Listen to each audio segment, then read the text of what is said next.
Hello, everyone. My name is Monica Schaffer. I use she, her pronouns, and I am happy to be breaking open the Word with you all today. Before I begin my homily, I want to first recognize the land upon which I stand. I am on stolen Dakota land of the Wapakouche tribe, as are any of us in the Twin Cities and surrounding areas. Minnesota land is the most sacred to Dakota people, as it is where their creation story begins.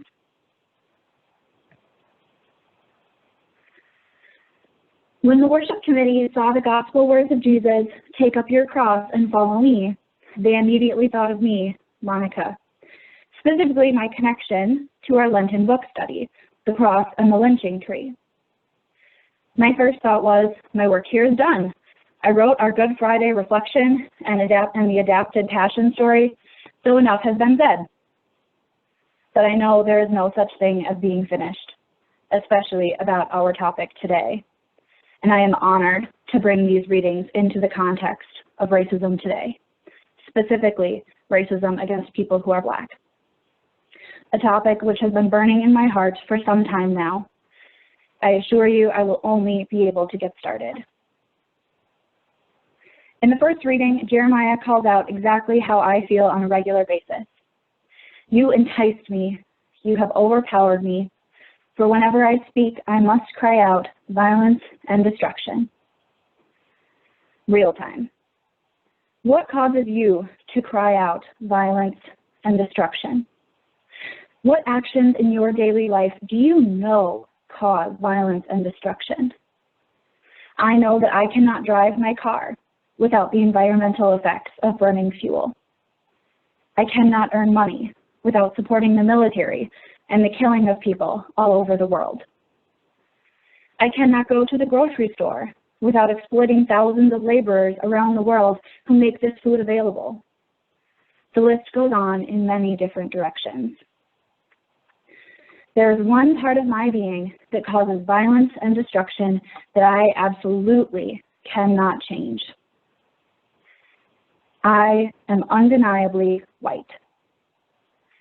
And in my undeniable whiteness, I have privilege. My family has not inherited any debt, and because of that, my parents could afford to send me to the best schools. Because of those schools, college was never a debate. Because of my bachelor's degree, I have had good job opportunities. Because of my jobs, I am able to pay off loans on time. Because of my loan payments, I have great credit.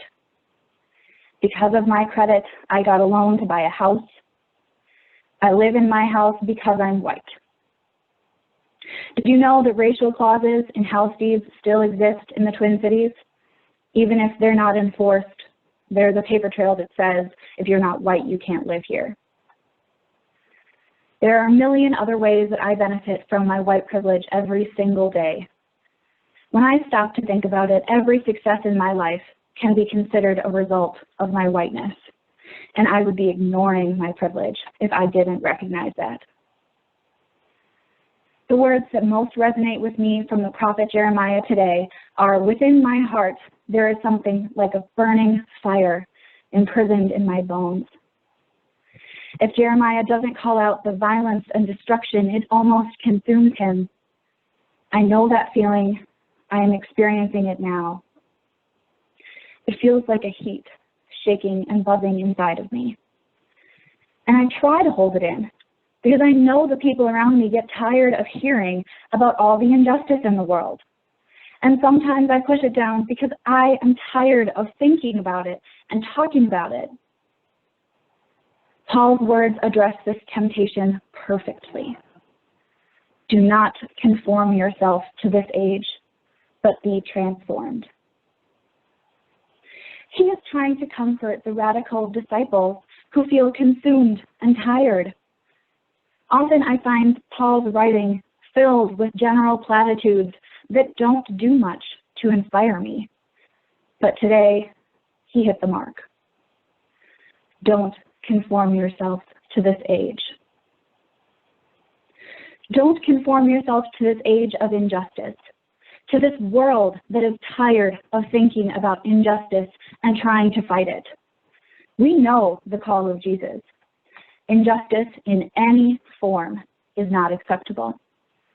It's right for us to feel the injustice of taxes and military spending. It's right for us to challenge current industry standards and work to care for the environment. It's right for us to seethe when we think about the unfair labor practices. And completely wrong that we are supposed to accept all the injustice that is part of our daily lives. Just because it's the norm of this age doesn't make it right. Just because we're tired doesn't make it right. Just because it's easier to let it be doesn't make it right. Just because it upsets our friends and family doesn't make it right. Just because it's just the way it is doesn't make it right.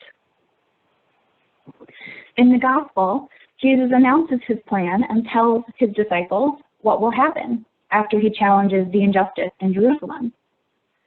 He will be crucified. Peter takes Jesus aside to object to the plan.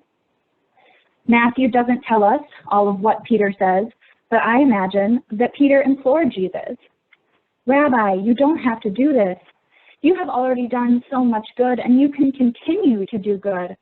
There's no way to say that avoiding Jerusalem won't bring about the kingdom of heaven on earth." I think Peter was overwhelmed with concern for his friend and teacher when he said those words. I don't know about you, but I've certainly thought that before, and I have also heard that or paraphrase of that from friends and family. But Jesus rebukes Peter. He refuses to be tempted by the norm. He raises the bar for discipleship then and now by calling for action. If you wish to be my followers, you must deny your very self, take up your cross, and begin to walk in my footsteps. All of these are actions. Deny, take up, walk. So we are told to deny the norm, take up the call, and walk with Jesus toward Jerusalem.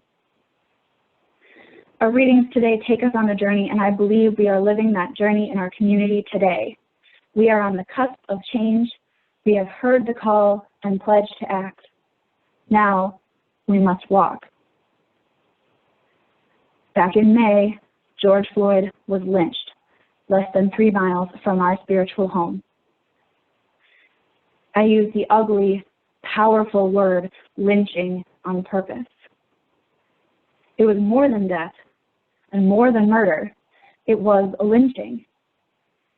Lynching is defined as the killing of someone for an alleged offense, regardless of trial. The NAACP lists 4 criteria to be used as determinants of whether something constitutes a lynching. 1, there must be evidence that someone was killed. 2, the killing must have occurred illegally. 3, 3 or more persons must have taken part in the killing. And 4, the killers must have claimed to be serving justice or tradition. Additionally, we know lynching is used as a display of power of one group over another. It is a way to instill fear. It is a public act. There are usually hundreds of witnesses. The after effects are traumatic for the communities involved. The lynching of George Floyd meets all these criteria.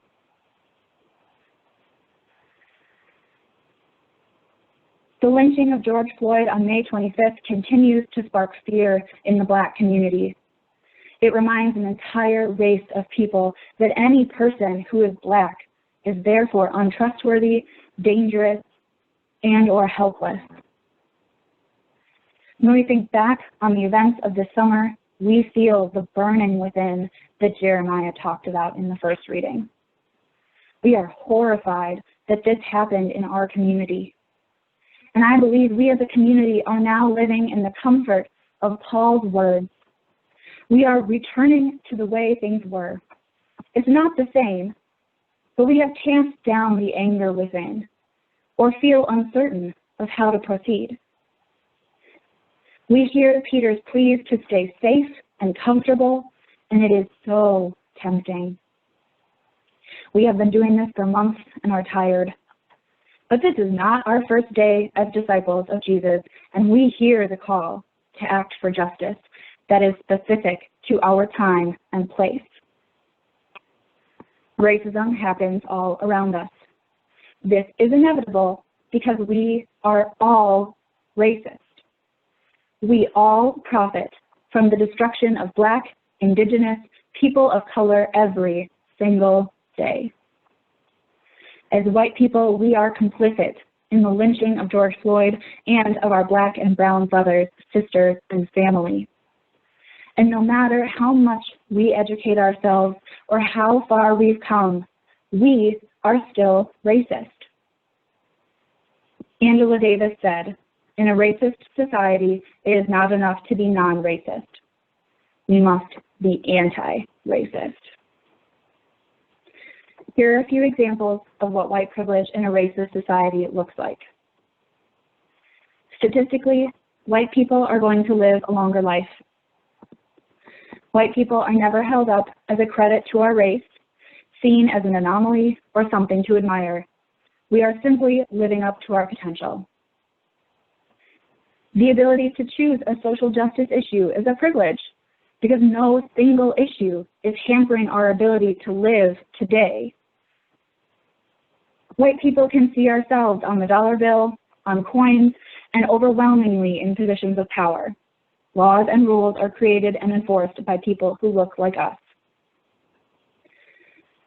And in the original founding documents of this country, which are still published, quoted, remembered, and memorialized, white people are never discussed as only 3/5 or partially human. So, I ask you, my beloved spirit community, the age-old question made new. What did Jesus do?